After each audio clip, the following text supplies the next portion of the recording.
Ada sebuah hotel misterius di kota Luyu. Kamar 1408 tidak boleh dibuka. Kamar ini dibuka dari tahun 1912 sejak hotel didirikan.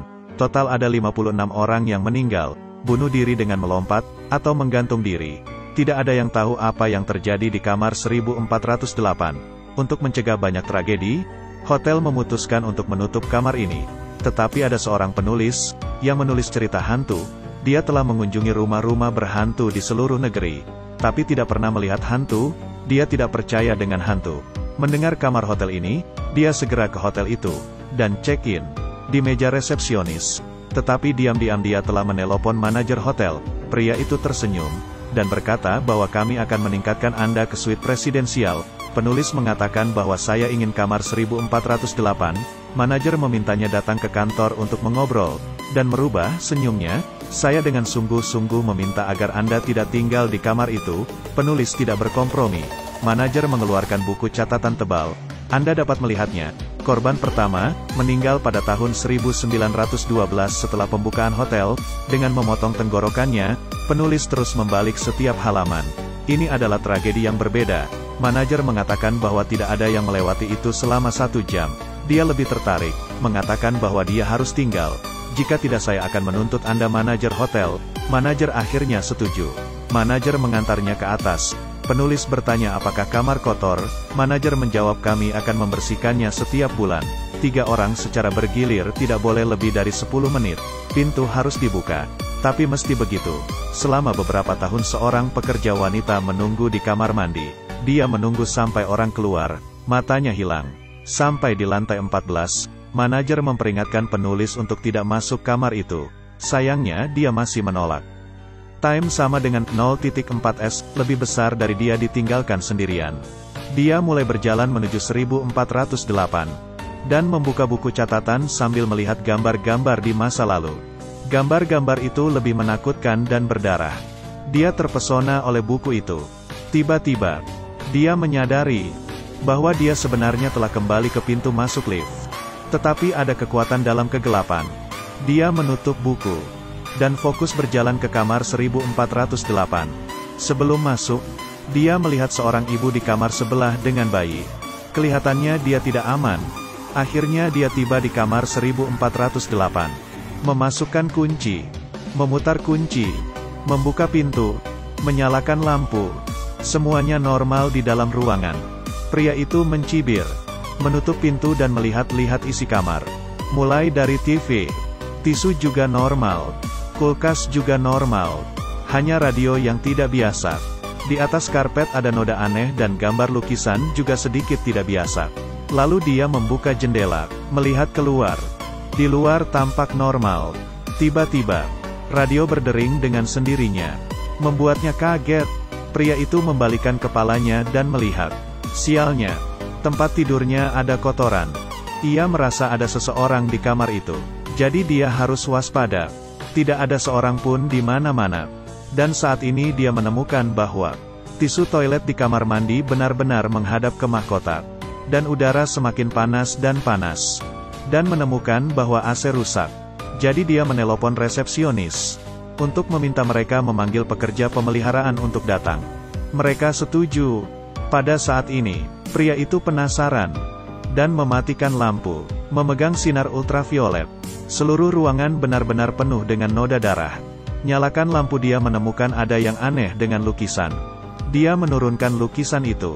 Tiba-tiba ada yang mengetuk pintu. Ternyata adalah pegawai pemeliharaan. Dia membuka pintu, tapi petugas itu enggan masuk ke dalam. Dia bilang, saya akan mengajari Anda.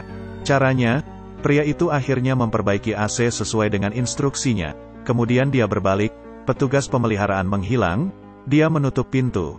Tiba-tiba menemukan bahwa dia tidak dapat mendengarnya. Mencoba mendengar suara di luar jendela, telinganya benar-benar tidak dapat mendengar suara. Saat dia kembali, tiba-tiba jendela tertutup sendiri, tangannya terjepit, dia menjerit kesakitan dan mencoba melepas jarinya. Tangannya mulai berdarah, dia pergi ke kamar mandi, menghidupkan keran untuk membasuh jarinya. Tiba-tiba air keran menjadi panas, dia ketakutan, pergi keluar, menelpon resepsionis. Dia mengatakan saya ingin ganti kamar, tetapi mereka tidak menjawab pertanyaan itu. Dia mulai berkomentar dengan pelayanan hotel itu, Dia marah, tetapi pihak lain mengatakan bahwa sikap ini tidak baik. Kemudian telepon menjadi rusak. Pria itu benar-benar takut. Dia mencoba membuka pintu tapi tidak berhasil, kunci tidak berhasil. Dia menggedor-gedor pintu itu, dia mencoba mengintip keluar, ada sebuah mata yang menatapnya. Dia cepat menjauhi pintu itu, menghampiri jendela kamar, mengeluarkan badannya, berteriak minta tolong. Tiba-tiba dia melihat, di seberang kamar ada satu kamar menyala. Di dalamnya ada seorang pria, dia mencoba memanggilnya. Orang itu sepertinya melihatnya, perlahan berdiri. Pria itu melambaikan tangannya, untuk meminta bantuan. Dia mengatakan ada yang tidak beres, orang di seberang mengikutinya. Melihat tindakannya dia sadar, dia menyadari bahwa dia tidak meniru dia, tapi mengikutinya. Lalu dia mengambil lampu dari sisi dan mengambilnya. Orang di seberang juga sama. Orang lain itu ternyata dirinya sendiri, dan yang lebih menakutkan, ada orang lain di belakang orang itu, memukul kepalanya, bahwa orang yang sama muncul juga di tempatnya. Lebih besar dari tetapi, dia hanya menderita sedikit dan dengan cepat. Pria itu membawa lampu tempat tidur, melemparnya ke bawah, tetapi lampu menghilang di udara. Dia sangat khawatir. Dia berusaha mati-matian untuk mengatakan pada dirinya sendiri semua adalah halusinasi. Lebih banyak halusinasi muncul. Hantu yang meninggal di hotel ini muncul, memanjat keluar jendela dan melompat. Satu orang, dua orang. Tampak untuk mengingatkannya apa yang harus dilakukan. Pria itu tidak mau berkompromi. Dia memeriksa denah hotel, menemukan bahwa ada jendela di kamar 11.408. Dia bisa mencoba cara ini. Baru 9 langkah. Dia bisa mencobanya lewat jendela 1408. Menurunkan kaki, dengan hati-hati merayap keluar jendela, dan mengatakan pada diri saya sendiri bahwa itu hanya 18 langkah. Dia tidak berani melihat ke bawah. Dia hanya bisa bergerak di atap yang sempit, dan menempel di dinding. 1 langkah, 2 langkah, 3 langkah. Angin di lantai 14 sangat kuat. Di langkah ke-9, dia tidak bisa menyentuh jendela. Tiba-tiba dia melihat tidak ada jendela di depannya. Hanya ada dinding yang tak berujung. Dia akhirnya kembali. Tidak mudah kembali ke kamar 1408. Jendela tertutup sendiri. Dia bangkit, dan memeriksa kembali denah kamar. Semua telah berubah. Hanya ada satu kamar 1408. Dia kembali mengintip. Di luar hanya ada tembok. Jendela berubah menjadi tembok. 1408 sudah jadi ruang rahasia. Suhu AC turun. Untungnya, sinyal bisa connect ke Wi-Fi. Dia buru-buru login, dan menghubungi mantan istrinya. Setelah video itu, air mulai menyembur ruangan, merusak listrik, komputer menjadi rusak. Harapan terakhir hilang. Tidak bisa menelpon. Tidak ada yang berfungsi. Kemudian dia mengambil buku di meja. Dia tidak pernah religius. Mengambil Alkitab, dibukanya, tetapi dalamnya kosong. Tidak ada yang bisa dibaca. Sekarang adalah musibah. Sudah terlambat untuk menyesal. Sayangnya, segera ruangan menjadi dingin dan mulai membeku. Kamar hotel membeku. Suhu AC sampai minus. Dia memakai selimut, meminum alkohol, membakar barang. Tiba-tiba, komputer menyala. Dia merangkak mendekati komputer. Videonya masih hidup. Dia bertanya apa sudah telepon polisi. Dia bilang sudah. Polisi sudah di kamar 1408. Tapi kamarnya kosong. Pria itu bingung. Dia ada di kamar 1408. Dia tahu kamar ini penuh kejahatan. Dia bilang dia ingin mati. Perempuan itu berencana mendatangi hotel dan menyelamatkannya. Pria itu berkata jangan datang. Siapa yang tahu? Layar itu tiba-tiba muncul. Cepat datang, aku di kamar 1408. Anda menyelinap masuk. Pria itu mencoba menahannya. Tapi wanita itu tidak bisa mendengar suaranya.